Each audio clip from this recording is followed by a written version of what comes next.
बटाटे उकडून घ्यायचे, त्यात काळे कारळे शेंगदाणे लसूण वाटण्यासाठी घ्यायचं आहे, ते वाटण वाटून घ्यायचं आहे. कढईत तेल टाकायचे, कढीपत्ता, जिरी मोहरी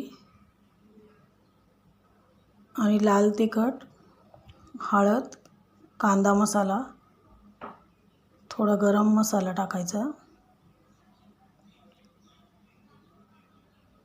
आणि मसाला परतून घ्यायचा. वाटण टाकून परतून घ्यायचं आहे. नंतर बटाटे फोडून घ्यायचे,